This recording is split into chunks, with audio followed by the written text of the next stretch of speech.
Hai semuanya, kamu pernah nggak ngerasa kayak gaji udah masuk tapi baru juga lewat seminggu, dompet udah ngos-ngosan minta diisi ulang? Padahal kalau dihitung-hitung, rasanya nggak belanja aneh-aneh, nggak liburan mewah, dan nggak juga sering jajan mahal. Tapi tetap aja, saldo rekening kayak punya prinsip, datang dan pergi secepat angin. Nah, kalau kamu pernah ngerasa kayak gitu berarti kamu nggak sendirian. Banyak banget rumah tangga di luar sana yang ngalamin hal serupa. Dan yang jadi biang keroknya itu kadang bukan hal besar kayak cicilan mobil atau renovasi rumah, tapi justru celah-celah kecil yang diam-diam ngisep uang kayak lintah haus darah.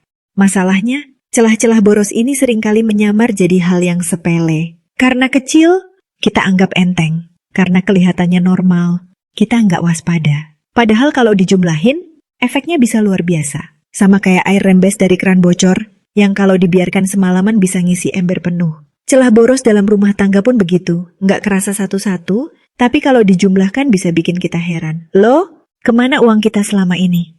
Mulai dari dapur, ruang tamu, kamar mandi, sampai halaman rumah, semuanya punya potensi jadi lubang penguras keuangan. Bahkan bukan cuma dari sisi barang, tapi juga dari pola pikir, kebiasaan, dan gaya hidup yang kita anggap wajar-wajar aja, padahal nggak sehat untuk dompet.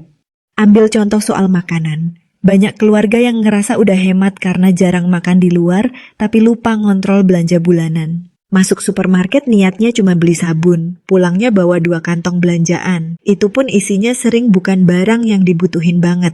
Diskon 30% di rak camilan emang menggoda iman. Apalagi kalau udah ditemenin musik yang sengaja diputar biar kita betah lama-lama di sana. Dan akhirnya, banyak bahan makanan yang nggak sempat dimasak dan akhirnya kadaluarsa. Atau malah keseringan stok makanan cepat saji biar praktis, padahal kalau dikalkulasi harganya lebih mahal dan gizinya jauh dari ideal.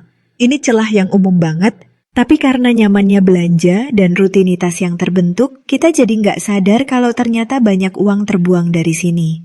Belum lagi listrik dan air. 2 hal ini biasanya diam-diam nyedot uang lewat kebiasaan kecil yang tampaknya nggak berdosa. Seperti ninggalin charger nyolok terus di dinding atau AC nyala semalaman padahal udah ngadem. Banyak juga yang nyalain TV cuma buat teman suasana padahal nggak ditonton.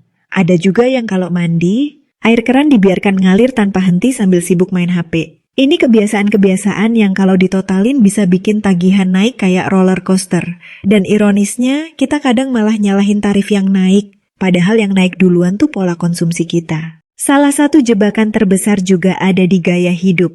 Bukan gaya hidup yang hedon gila-gilaan, tapi yang tersamar rapi dalam bentuk sosial media. Kita lihat teman posting beli diffuser aromaterapi, tiba-tiba kita juga pengen, padahal rumah kita udah harum pakai pewangi lantai biasa. Lihat story orang pasang LED warna-warni di kamar, kita ikut-ikutan beli, walau fungsinya nggak lebih dari sekadar bikin ambience. Kadang, kita jadi konsumtif bukan karena butuh, tapi karena takut ketinggalan tren. Fenomena FOMO ini nggak cuma terjadi di remaja, tapi juga merayap pelan ke para ibu rumah tangga dan ayah-ayah muda. Efeknya bisa kelihatan dari isi keranjang belanja online yang penuh dengan barang-barang lucu tapi fungsinya minim.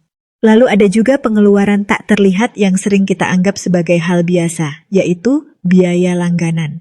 Zaman sekarang, hampir semua punya layanan berlangganan. Mulai dari aplikasi nonton, musik, penyimpanan awan, sampai keanggotaan gym yang entah sejak kapan terakhir dipakai. Masalahnya, karena pembayarannya sering dilakukan otomatis, kita jadi lupa kalau itu semua tetap menggerogoti saldo.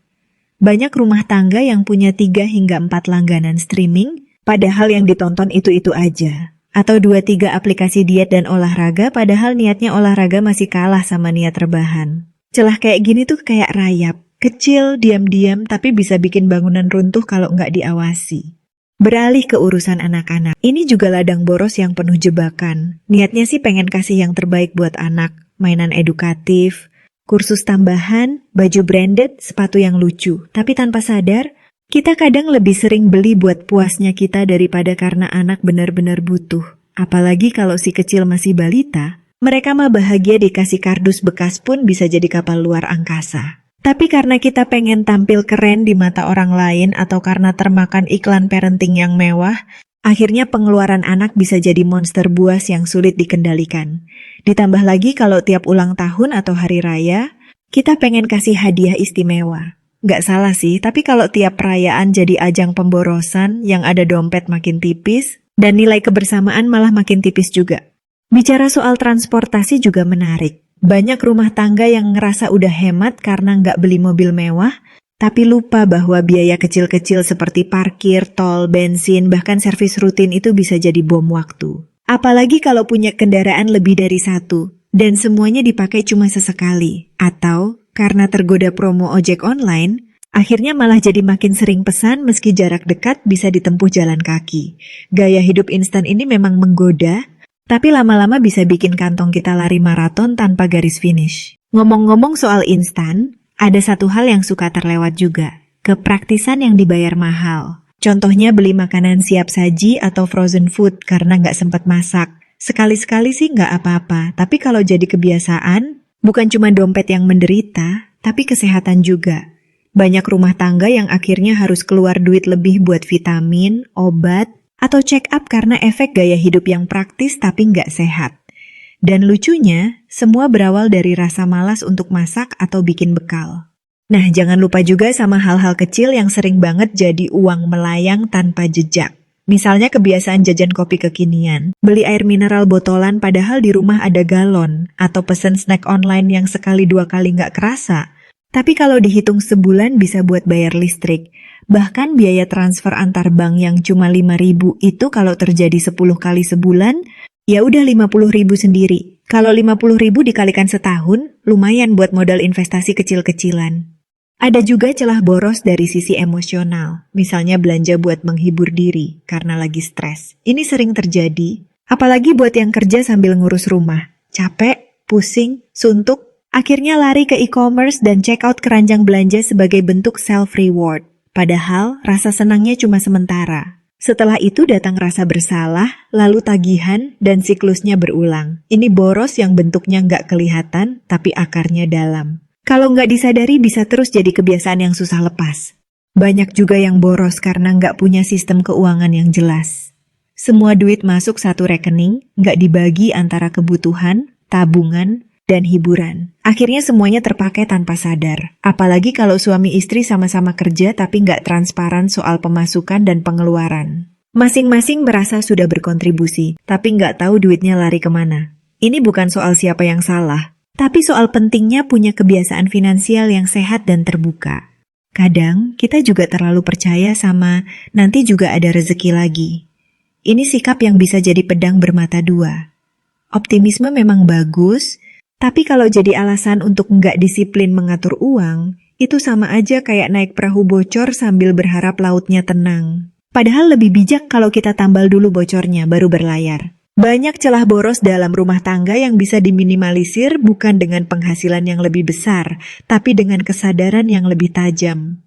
Mendeteksi celah-celah boros ini ibarat nyari semut hitam di atas batu hitam di malam hari. Susah, tapi bukan berarti nggak bisa. Yang paling penting adalah berani jujur sama diri sendiri. Tanyakan, apa benar ini kebutuhan? Apakah ini bisa ditunda? Kalau ini nggak dibeli, apa efeknya besar? Dan yang paling penting, apa ini bisa diganti dengan opsi yang lebih hemat tapi tetap layak? Cobalah sesekali catat semua pengeluaran selama sebulan penuh. Jangan disensor, tulis semuanya, sekecil apapun. Dari situ biasanya akan kelihatan pola. Mana yang emang penting, mana yang cuma impulsif, mana yang bisa dipotong, dan mana yang sebenarnya bisa diganti dengan cara lain. Dan percayalah, rumah tangga yang sehat bukan cuma tentang keharmonisan, tapi juga tentang finansial yang nggak bocor tiap waktu. Akhir kata, rumah tangga itu kayak kapal. Kalau mau sampai tujuan dengan selamat, nggak cukup cuma modal semangat dan cinta. Harus tahu arah, tahu kapan berhenti, dan yang paling penting, harus rajin cek bagian bawah kapal, siapa tahu ada bocoran kecil yang selama ini nggak kelihatan. Jangan nunggu kapal tenggelam baru sadar ada lubang kecil yang dari dulu nggak ditambal.